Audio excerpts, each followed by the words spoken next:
Let's mic आज का अखबार। ये है let's mic more than radio और आप सुन रहे हैं आज का अखबार। आइए सुनते हैं दुनिया और देश के कुछ बड़े और खास अखबारों और न्यूज़ पोर्टल्स के एडिटोरियल्स और एडिटोरियल पेजेस पर छपे आर्टिकल्स का विश्लेषण। ब्रिटेन के प्रमुख अखबार द गार्डियन का संपादकीय Octopus Energy boss some people would accept occasional blackouts if bills cut. ये संपादकीय ब्रिटेन के ऊर्जा संकट पर केंद्रित है। अखबार लिखता है कि ब्रिटेन में बिजली के बिल बहुत बढ़ चुके हैं। ऑक्टोपस एनर्जी के बॉस कह रहे हैं कि कुछ लोग सस्ती बिजली के बदले कभी कभी बिजली कटौती भी स्वीकार कर लेंगे। द गार्डियन चेतावनी देता है कि महंगे निवेश से आम लोगों पर बोझ बढ़ रहा है। क्लाइमेट टारगेट्स अच्छे हैं लेकिन इन्हें आम आदमी की जेब पर बोझ बनाकर नहीं लादा जा सकता। अखबार के अनुसार सरकार को सस्ती और स्थिर ऊर्जा का रास्ता ढूंढना चाहिए, वरना लोग परेशान हो जाएंगे। ये यूरोप की सस्टेनेबल एनर्जी और अफोर्डेबिलिटी के बीच संतुलन बिगड़ जाने की बड़ी समस्या को दिखा रहा है। अमेरिकी समाचार पत्र न्यूयॉर्क टाइम्स का मुख्य संपादकीय है there is a way forward, how to defeat Trump's power grab. अखबार कहता है कि अमेरिका में लोकतंत्र खतरे में है। ट्रंप की नीतियों से कांग्रेस और अदालतों की ताकत कम हो रही है। संपादकीय लिखता है कि विपक्ष को शांत लेकिन मजबूत तरीके से लड़ना चाहिए। अखबार के मुताबिक ट्रंप की कार्रवाइयां लोकतंत्र को कमजोर कर रही हैं और अगर समय रहते नहीं रोका गया तो अमेरिका की लोकतांत्रिक परंपरा खत्म हो सकती है।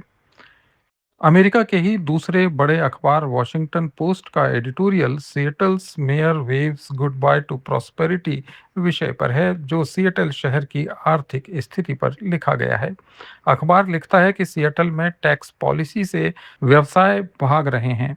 यहाँ के मेयर की नीतियाँ शहर की समृद्धि को नुकसान पहुंचा रही हैं। वॉशिंगटन पोस्ट का दूसरा महत्वपूर्ण लेख है 988 offers real hope to combat suicides.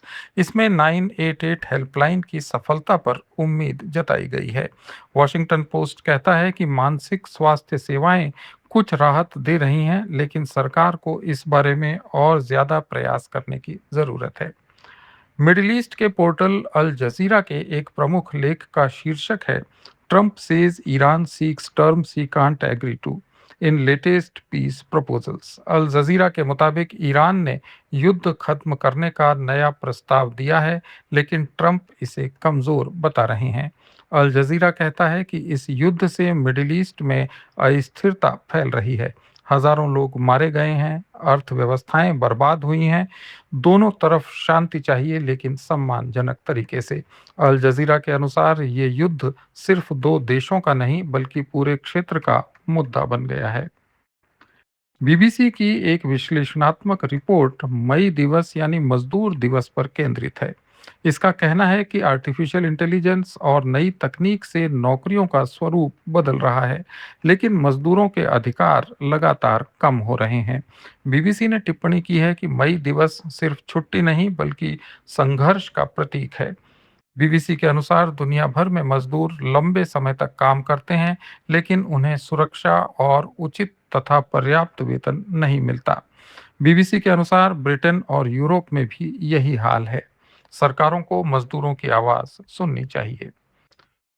Japan के सबसे बड़े अखबार असाही शिंबुन का editorial after years of Trump Japan should side with peaceful Nations विषय पर केंद्रित है। असाही शिंबुन कहता है कि ट्रंप के एक साल में दुनिया अस्थिर हो गई है। अखबार के अनुसार जापान को लोकतंत्र और शांति मानने वाले देशों के साथ मजबूत संबंध बनाए रखने चाहिए। अखबार के अनुसार ट्रंप की व्यापार और सुरक्षा नीतियां जापान की अर्थव्यवस्था को प्रभावित कर रही हैं।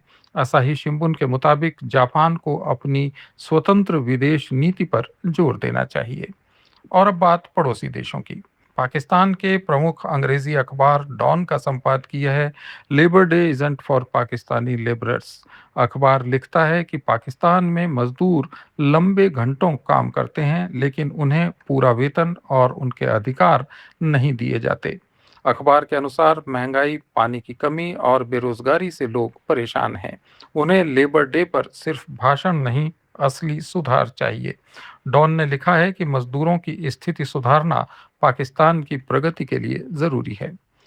चीन के सबसे बड़े और सरकारी नजरिया पेश करने वाले समाचार पत्र पीपल्स डेली ने अपने संपादकीय को how Johannesburg's businesses are rewiring trade with China विषय पर केंद्रित किया है।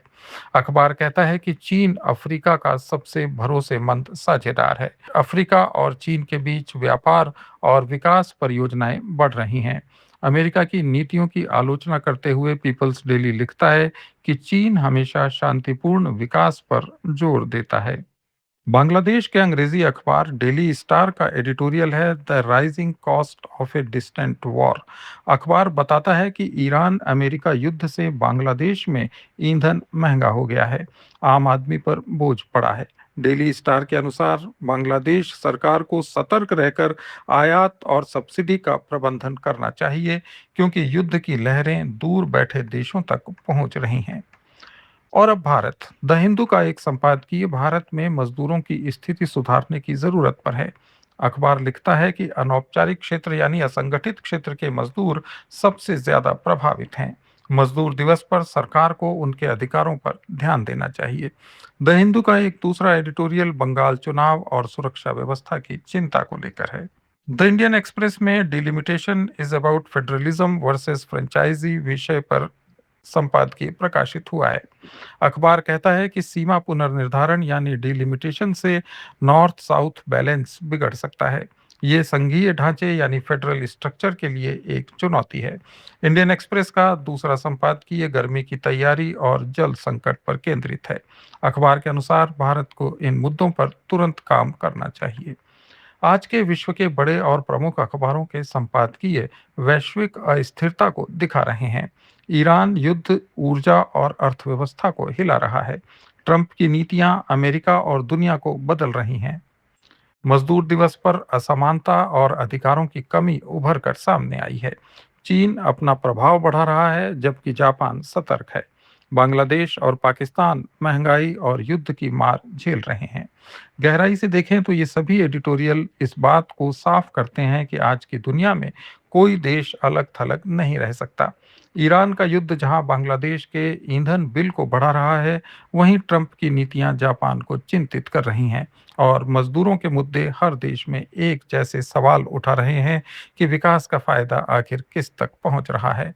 इन अखबारों को देखें तो दुनिया में लोकतंत्र की बहस तेज हो रही है। अमेरिका में ट्रंप के पावर ग्रैब से चिंता है, जबकि पाकिस्तान और बांग्लादेश जैसे देशों में मजदूर अभी भी बुनियादी अधिकारों के लिए संघर्ष कर रहे हैं।